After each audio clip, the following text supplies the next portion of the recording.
विश्वं दर्पणदृश्यमाननगरी तुल्यन्निजान्तर्गतं पश्यन्नात्मनि मायया बहिरिवोद्भूतं यथा निद्रया यस्साक्षात् कुरुते प्रबोधसमये स्वात्मानमेवाद्वयं तस्मै श्रीगुरुमूर्तये नमः इदं श्रीदक्षिणामूर्तये बीजस्यान्तरिवाङ्कुरो जगदिदं प्राङ्निर्विकल्पं पुनः मायाकल्पितदेशकालकलना वैचित्र्यचित्रीकृतं मायावीव विजृम्भयत्यपि महायोगी वयस्वेच्छया तस्मै श्रीगुरुमूर्तये नमः इदं श्रीदक्षिणामूर्तये तस्मै श्रीगुरुमूर्तये नमः इदं श्रीदक्षिणामूर्तये। ॐ सहना भवतु सहनौ भुनक्तु सह वीर्यं करवावहै तेजस्विनावधीतमस्तु मा विद्विषावहै। ॐ शान्तिः शान्तिः शान्तिः। सदाशिवसमारम्भां शङ्कराचार्यमध्यमाम् अस्मदाचार्यपर्यन्तां वन्दे गुरुपरम्पराम्। ॐ नमः श्रीशङ्करानन्द गुरुपादाम्बुजन्मने सविलासमहामोह ग्राहग्रासैककर्मणि। Verse 49. सविकल्पस्य लक्ष्यत्वे लक्ष्यस्य स्यादवस्तुतः निर्विकल्पस्य लक्ष्यत्वं न द्रष्टुं न च Shambhavi. So we have completed Shravanam, that was between verse 33 to 48, and now from verse 49 to verse 53 talks about Mananam. Just a minute. And so, Mananam means what? Your knowledge should be free from all doubts. And because doubtful knowledge is as good as ignorance, right? And therefore, they give an example. Like you have a glass of milk, hot milk, in which everything is there, saffron and everything is added. And you are about to drink, you are hungry, and then suppose some person immediately rushed to you and said, don't drink this milk, because I doubt that there is a potassium cyanide in this. That poison is there. Just, he said, I'm not sure, but there may be there. That's enough. He himself, the person who tells you, is also not sure. But he created a doubt in you. He was doubtful, he created doubt in you. Enough. That's all. Now, in fact, a glass is there in front of you, but it is a doubtful. It may be poison, it may have a poison, it may not have a poison. Then it will not now generate a phalam. It will not generate the result of this drinking, etc., because you won't drink at all. And therefore, this is how it is. So, Mananam means I'm to resolve all the doubts pertaining to this Vastu, that is Brahman. And therefore, for that purpose here, a little discussion on Mananam is also there. And yesterday we started with, to understand this Mananam well, and its purpose, we should know a certain technical aspect of this Vedanta Shastra, in which Vedanta is, of course, is a source of knowledge, and it is an independent source of knowledge. That should be clear in your mind.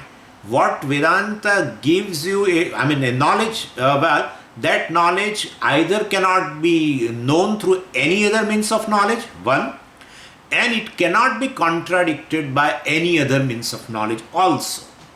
And these two things should be clear to you. And definitely, if it is clear to you, your doubts pertaining to this knowledge is resolved. What happens is, generally, that is how the Pramana's definition is. We have seen also, these two things are very important in a means of knowledge. What are the two things? One is Anadigatatvam. I told you yesterday, Anadigatatvam or Apurvata, that is uniqueness of the knowledge. about means of knowledge, I'm sorry, uniqueness about the means of knowledge. Means of knowledge, well, definitely is should give you a knowledge which cannot be known through any other means of knowledge. So that should be the subject matter of that, of this means of knowledge. And so Vedanta tells you something really unique. It tells you that the entire creation is basically a superimposition upon you. You are the one who pervades entire creation, etc., etc. And so whole entire universe is just a speck of it's a speck, and you are the one who is limitless, etc. Well, my experience is basically that I am a speck in the universe. So it's ulta, basically.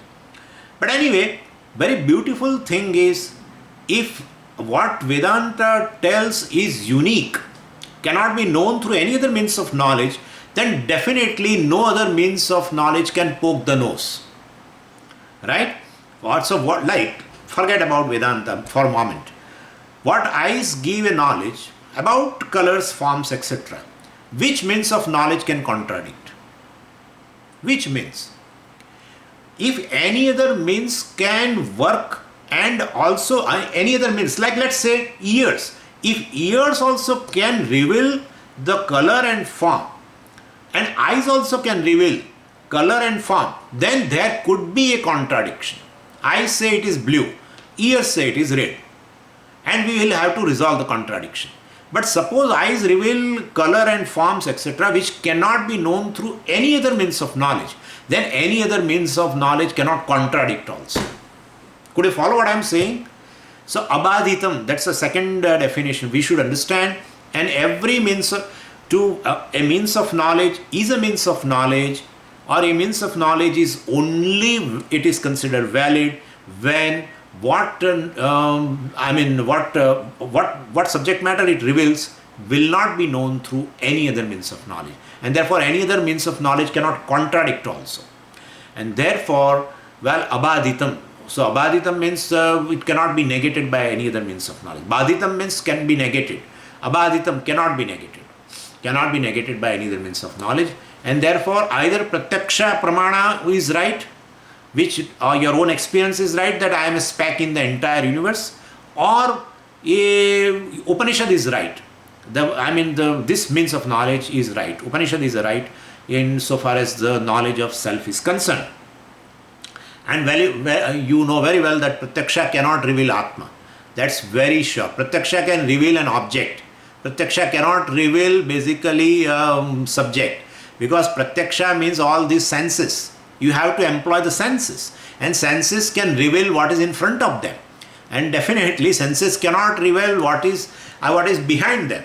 And well, senses themselves are inert, and they are conscious and behind of because of this Atma or consciousness, and therefore senses cannot reveal the subject. In fact, senses are revealed by the subject, and therefore, well, definitely, Pratyaksha, whatever it says about the self or Atma, that I am a speck in the entire universe, etc., well, cannot be considered valid.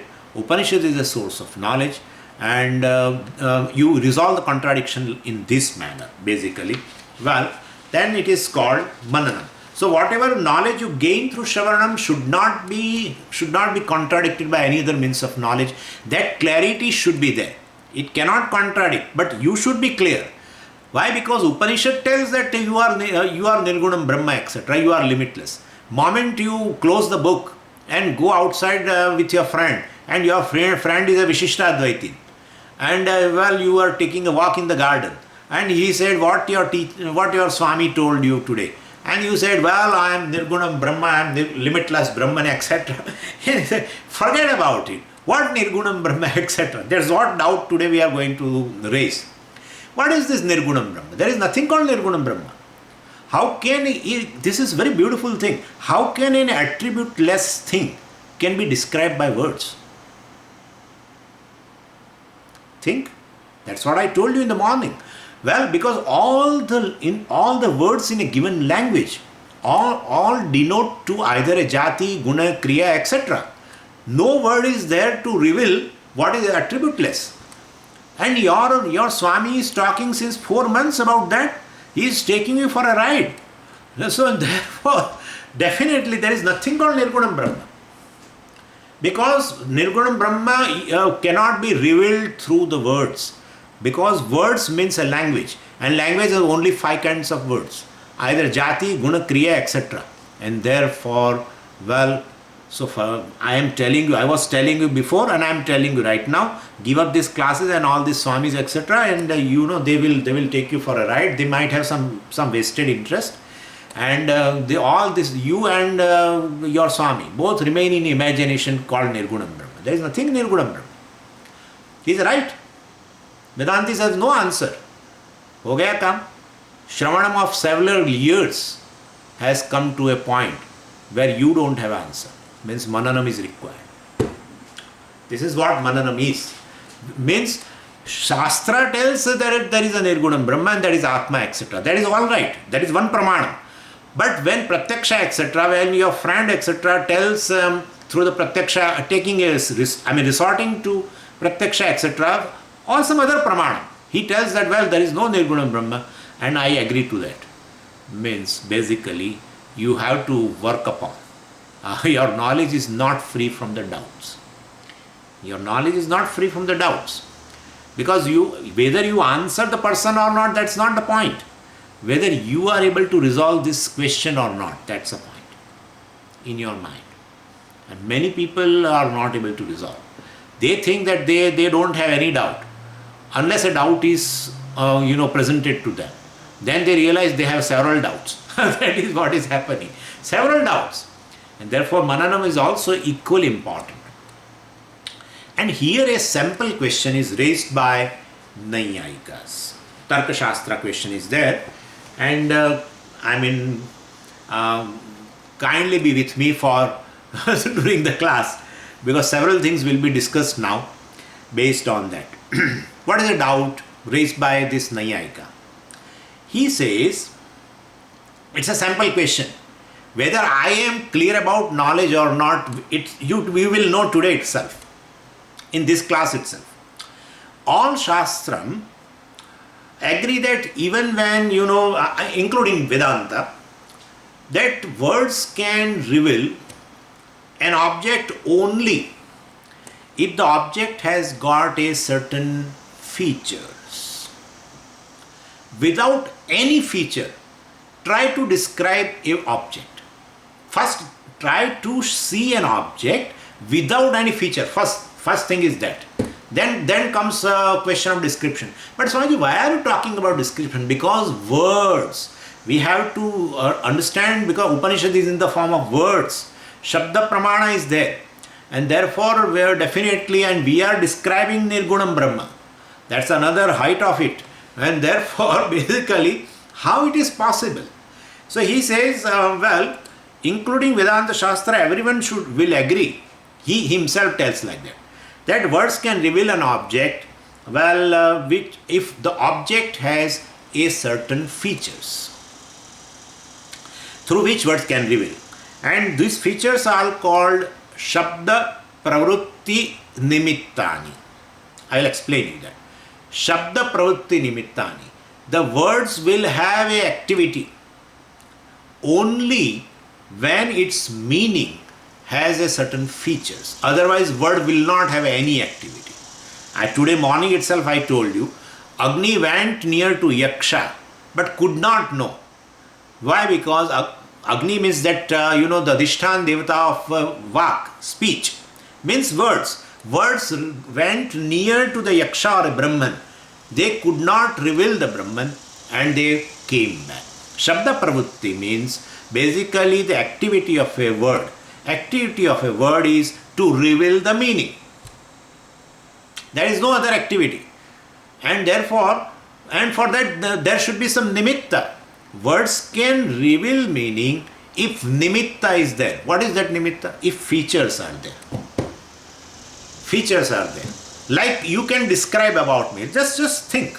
You can describe about a Swami, whatever. Good, bad, that's a different matter. But you can describe. What will be your description? You just think 4 or 5 sentences in your mind and you will find it is all pertain to the features of a Swami. Either physical features, either mental features, something. Either it will be in terms of a jati, you want to talk about a Swami as a person, either some of attributes. It may be some emotional attributes, it may be intellectual attributes, or it may be physical attributes. Like Swami has a more weight and he is more height and this and that, and his color of skin is this, and etc. etc. So words will have an activity. That activity is to reveal the meaning called Swami. When the nimitta, the features in Swami are there. If no features, not even a body, where is the Swami? Where is Swami to describe? Could you follow what I am saying? And therefore you are all the time telling Upanishad means words and Shabda Pramanam and it reveals Nirgunam Brahma and etc. etc. Will not be possible. Nirgunam Brahma means totally free from features. Gunam here means features. Nirgunam, free from totally free from features. Then there is no activity of word. Word cannot reveal. So forget about Vedantin, forget about this Nirgunam Brahma and that Vishishtadvaitin. You know, that Vishishtadvaitin tells to his friend that I am your good friend, I am your well-wisher, forget about these classes, etc., this Pancadasi and Kenopanishad and everything. Give it up. And this person is now, after listening for 15 years, I am telling you, this is a fact. It is a fact. Today's question, perhaps we may not be able to resolve together even. I am really telling you. And so feature means what kind of features? I will just give you a few things. Either an object should have a jati. Jati means generality. Jati is also called in Sanskritam samanyam, general. Like there are 600 billion people, but there is one thing which is common in all. That's called jati, species. What is that? Manushyatvam, humanness, is a jati. Could you follow what I am saying? So if jati is there, you can describe about it. Definitely you can put in words. So and so jati is there, and this jati was earlier, like it was before Homo sapiens and this and that, whatever. Then second, the words become active and reveal the meaning when gunas are there, attributes are there. And that those attributes can be emotional attributes, intellectual attributes, or physical attributes, whatever, but attributes. Third thing is, the third feature is kriya, function. So definitely you can talk about Swami in terms of function. You can describe few things, that Swami is taking classes, this, that, etc. And then fourth feature is dravyam. Dravyam means popularity, or let's say sensory availability. Popular means sensory availability. Like this is popular between all of us. So sensory availability. Oh, Swamiji, it is mobile. Oh, okay. So this you have started description. You have used the word mobile. So because of sensory availability of this object, sensory availability for all, that is how I am calling you popularity. So that is how dravyam means a sensory availability. Indriya gocharatvam, if you want a word in Sanskritam. Gocharam means vishaya, a object of a senses. So any object of a senses, definitely is popular, means it is common to all, being available to the senses. And the fifth feature, because of which the words become active to reveal the meaning, it's a sambandha. So many words of sambandha we have, right? And so definitely, so only when one or more features that we call, now I am going to use word vishesha, for features, because in verse number 49 you will find the word nirvishesha, savishesha, etc. So I am using word now vishesha. Vishesha means features. Features in an object. If there are features in object called jati, guna, kriya, sambandha, or this dravya, either of the features are there, one of the feature or of all five features or two features or three features, in that case words will reveal. If no features, words have no activity at all. Words cannot, without revealing, words will come down, fall down, patak patak. It will fall down. No activity. Anyway, and therefore that's how this Purvapakshi says words can reveal only savishesha vastu. Savishesha vastu.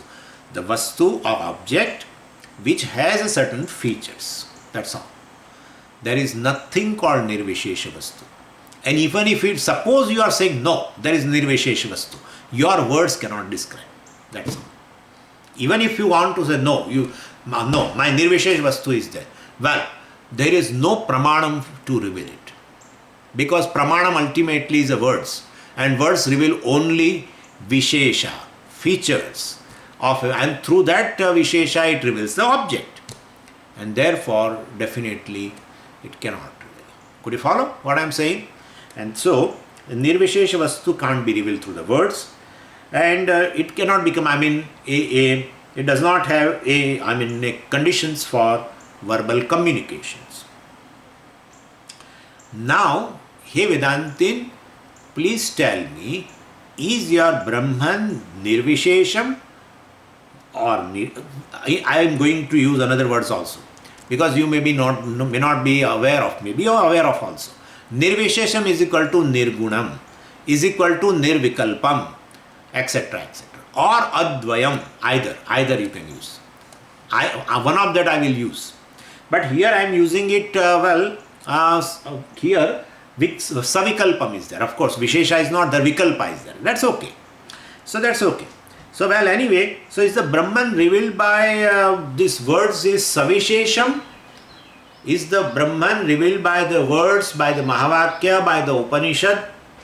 Is savishesham or nirvishesham? Please tell me. Who is asking?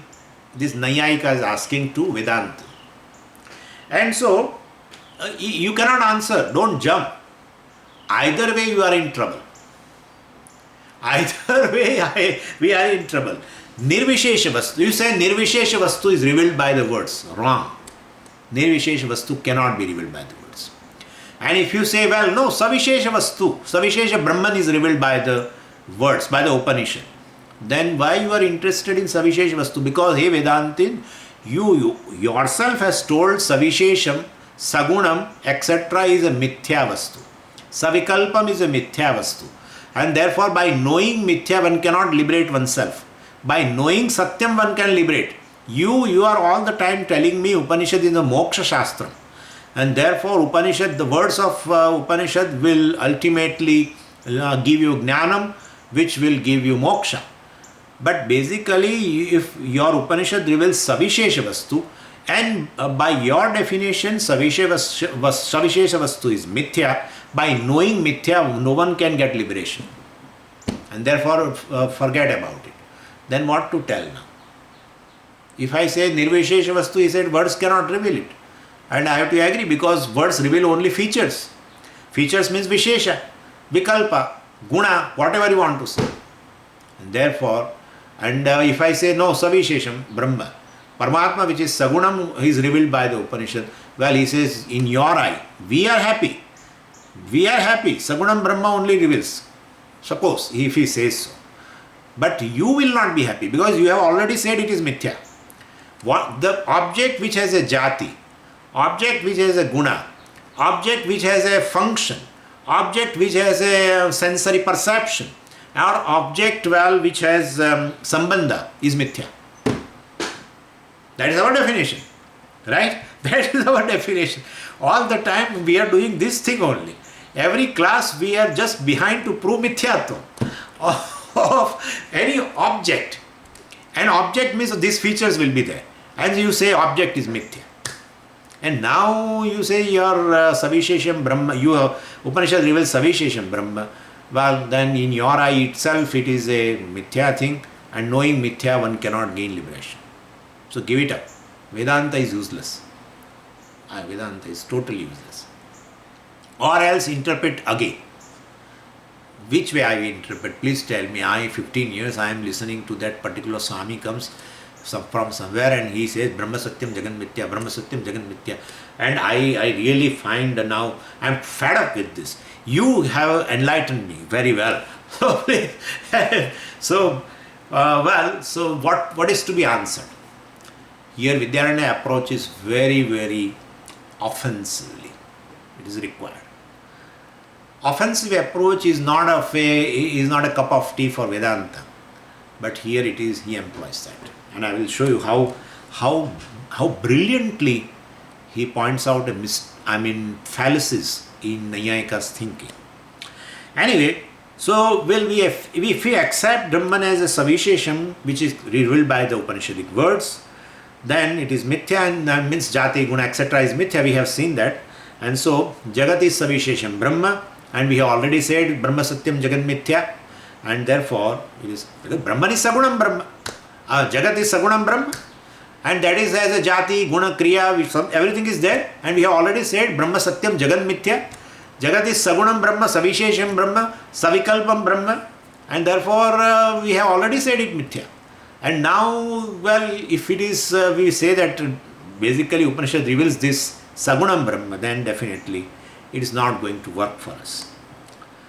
Because by knowing that Mithya Brahma, no liberation takes place.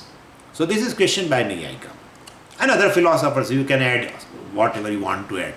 Because ultimately, basically Vedanti never comes in the clutch for all these people. So now today he has come in clutch. See, he is not answering. That person has already asked. Is Upanishad reveal Nirgunam Brahma or Sagunam Brahma? Nirvishesham Brahma or Savishesham Brahma? Nirvikalpa Brahma or Savikalpa Brahma? Well, that is how he asked him. Now come to the question in the shloka. See, Savikalpasya Lakshatve. Now what you should do here is, so whenever this kind of words come together, in which one word is in a sixth case, and another word is an abstract noun. How will you know, Swamiji, abstract noun? Tvam will be there. Tvam. Tvam or ta means abstract noun. In English we call ness. Ness. Sweetness. Madhuratvam or madhurata. So word is madhuram, sweet. But if you make an abstract noun, it becomes sweetness. So, it is like this. I will give you example. See. Sharkara Madhura Asti. This is a sentence. Right? Sharkara Madhura Asti. Sharkara Madhura Asti means sugar is sweet. Now, same sentence I can write differently. Sharkarayaha Madhuratvam Asti. Could you follow what I am saying? Sharkarayaha Madhuratvam Asti. What is the translation? The sugar has sweetness. Could you follow? Sugar is sweet. Or you can write sugar has sweetness. Same thing. So here it is like this. Sugar has, sixth case. Whenever has comes, you have to put sixth case.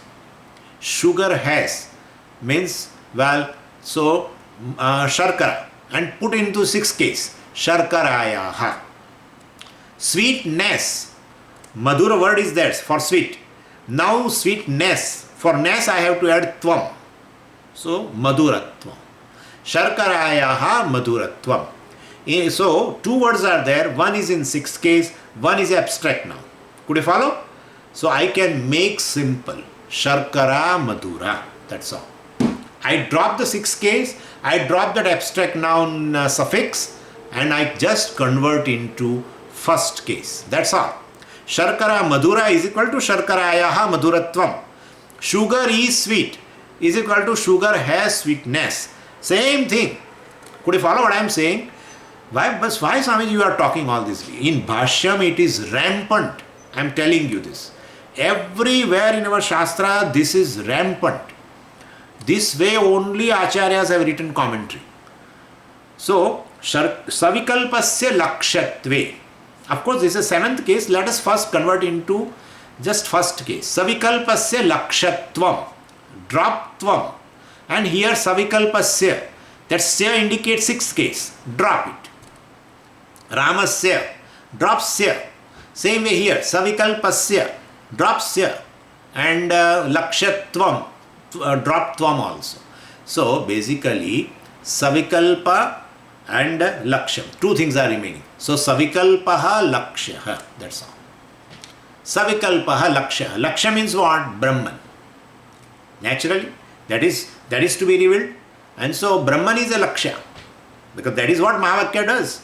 Mahavakya through Bhagatyaga Lakshana reveals Brahman, right? And therefore definitely that is Nirvishesham Brahma, then it is. But anyway, Mahavakya reveals Brahman. So the Brahman is a laksha, revealed through the Lakshana, and therefore it is called laksha. And therefore, Savikalpasya lakshatvam, I am dropping tvam and now I am dropping sya. Savikalpaha lakshaha. Savisheshaha lakshaha. Laksha means Brahman. So Savisheshaha, Savishesham Brahma. Sagunam Brahma, you can say. That's all it meaning. And lakshatve, that's a seventh case. So that indicates if Brahman is Sagunam, that's all it indicates. So it is a special type of seventh case, where lakshatve is equal to here, basically lakshatve sati, locative absolute is there, and therefore here we can write like this, if Brahman is savikalpam, if Brahman is sagunam, etc., if Brahman is savishesham, then what? Lakshasya avastuta syat. Again, lakshasya, drop 6 case, avastuta, drop ta, and therefore lakshya avastu syat. Lakshya, Brahma avastu syat. Avastu means mithya, vastu means satyam, avastu means mithya. So if you say Brahman is savikalpam, savishesham, sagunam, then Brahman is mithya. In whose eye? In Vedanti's eye. Vedantis are telling Sagun, but Swamiji, what is Sagunam Brahma? This entire creation is Sagunam Brahma. All gunam, all jati, guna, kriya, everything is there. But Swamiji, how can you call it Brahman? Now don't ask that question. Everything has come from Brahman through Maya, and therefore Jagat is Sagunam, Brahma Savishesham, Brahma, etc. And that we have already proved Mithya. And therefore, the first line is this. If you say Brahman is Savikalpa, he is asking question. Entire verse is Purvapaksha. Entire verse is Purvapaksha. If Brahman is Savikalpam, Sagunam, etc., then definitely it is Mithya. By your definition, not my definition. So if Brahman who is possessing all the jati, guna, kriya, etc., and then definitely that is Mithya. To avoid Mithyatma, you will say what? Nirvishesham. Right? You will say Nirvishesham. So that is told in the second line. He tells in second line. Nirvikalpasya lakshatvam. Again, drops here. Drop tvam. Nirvikalpam laksham. So the laksham, the Brahman is nirvikalpam, nirvishesham, nirgunam. Well, then what? Na drashtum na cha sambhavi. Have you seen Nirgunam Brahma? Show me where it is. Yeah, I have my own doubts. That's correct. I have my own doubts. Nirgunam Brahma is na drashtum. Nirgunam Brahman is not experienced by anyone. Nacha sambhavi. It is not possible. Sambhavati iti sambhavi. Well, Nirgunam Brahma is not possible. Logically not possible. That's what he wants. Because everything is having attribute. Everything. Pick up anything, even a garbage thing also. Everything has an attribute. Have you seen anything without attribute? Please see. Try to ponder over it after the class and come up tomorrow. Anything have you seen without attribute? Not possible. So he says, Nirvikalpasya lakshatvam. Well, Brahman is Nirvikalpam or Nirgunam or Nirvishesham, etc. without features, totally devoid of features. Na drashtum. Well, no one has experienced that. Whenever you are experiencing, every moment you are experiencing any object with features. Any object with features. Either jati, either guna, either kriya, either sambandha, either dravya. And so this is the question, right? Now we will have to answer, and we answer in 50th verse. Vikalpo nirvikalpasya savikalpasya va bhavet adye vyahatihi adye vyahratiranya adye vyahatiranyatra anavasthatmashrayadayah. So when Purvapakshi has raised this question, we can approach in two different ways now. Either first approach is an offensive approach, in which you silence the Purvapakshi by pointing out the mistake or fallacy in his philosophy. And the second approach, of course, it's a not right approach, definitely. It's not a healthy approach. And to point out, since he points out some logical fallacy in your thinking or in your philosophy, you point out at him. That's the weakness, actually.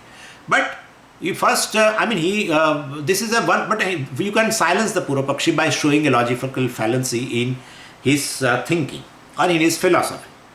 And second is, you should clarify that what you are thinking, that it has a logical fallacy, that there is no Nirgunam Brahma, etc. Well, it is not correct. And so we can resolve that way also. Now what he is doing is, in verse 50 and 51, he is adopting a offensive approach. He shows the mistake or the fallacy in Nayayika's philosophy, in Darshanam.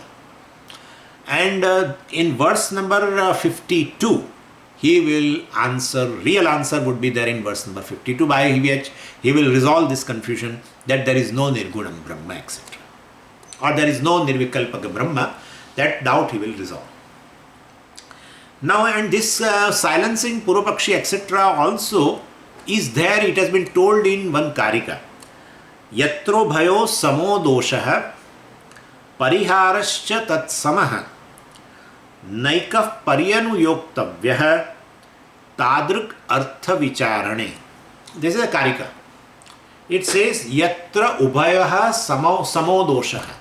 When both the people, both the philosophers of a different philosophy are discussing something, then if one has certain dosha, logical fallacy in one's vision and in one's philosophy, then definitely and the other also has a logical fallacy in his own philosophy, then definitely na ekaha paryanu yoktavyaha. One cannot negate the other, because to negate his own philosophy should be free from logical fallacy. If I want to negate your philosophy and some logical fallacy I am seeing, and I negate your philosophy, my darshanam should be free from logical fallacy.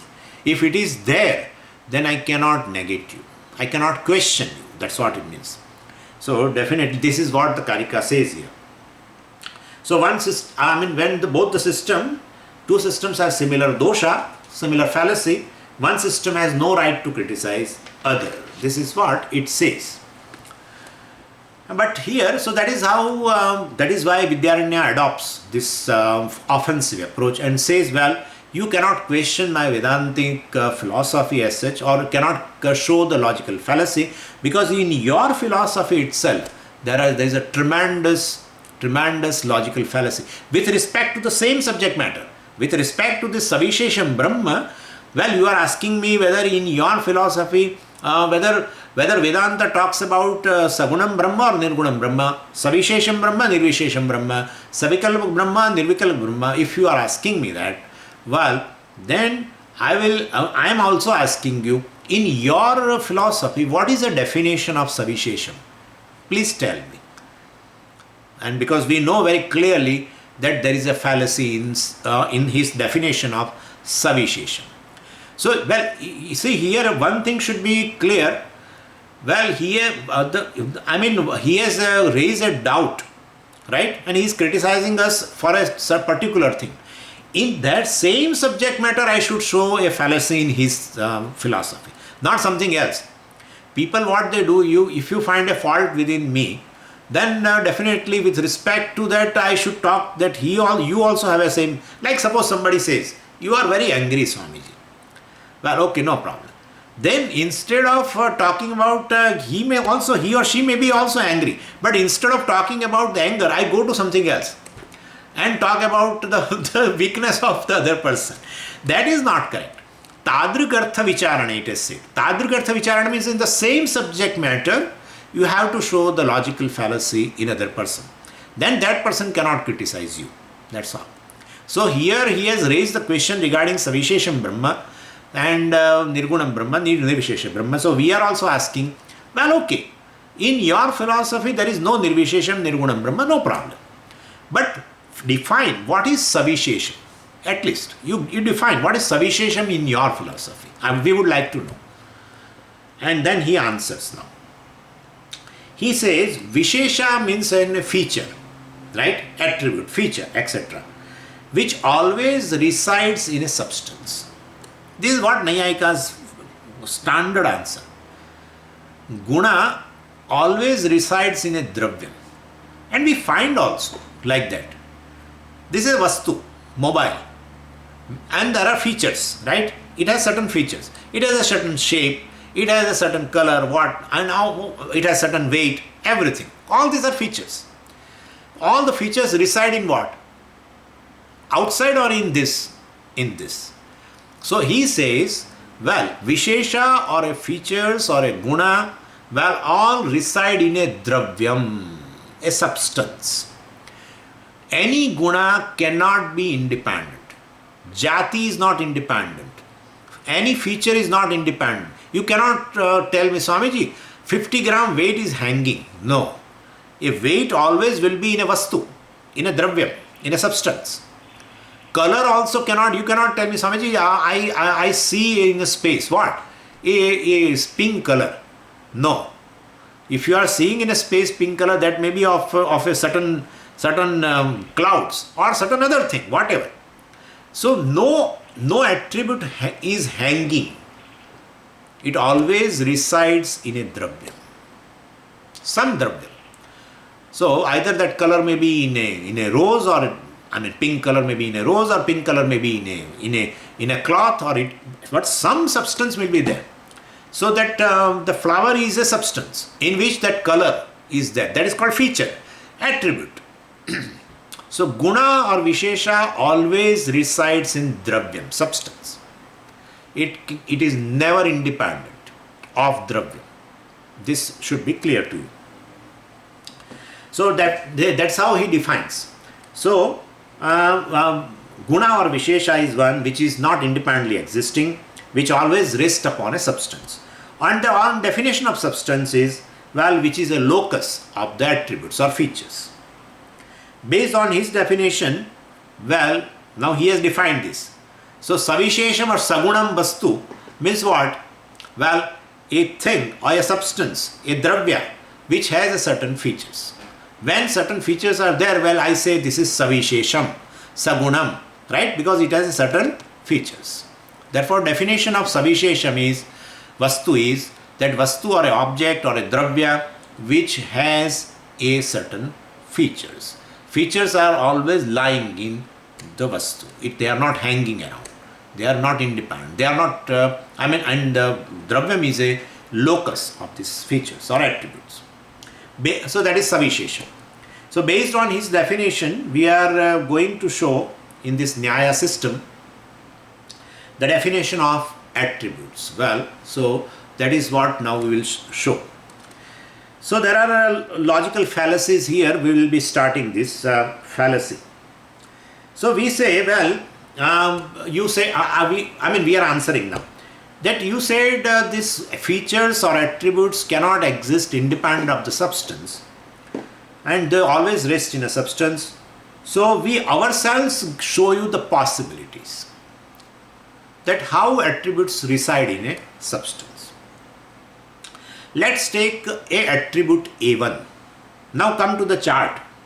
Chart I have already, Prabodh Bhai must have given you the chart, through our this one, right? The chart is there or not? No chart? Without chart you will not understand a single sentence. So, I did post it on the group, Swamiji. I know, that's how, but some of the people... But there are a lot of people who are not part of the group, unfortunately. Oh. Because I have posted it 3-4 days ago, 4-5 days ago. As soon as you gave it to me. Then without chart I cannot proceed at all. That's a difficulty for me.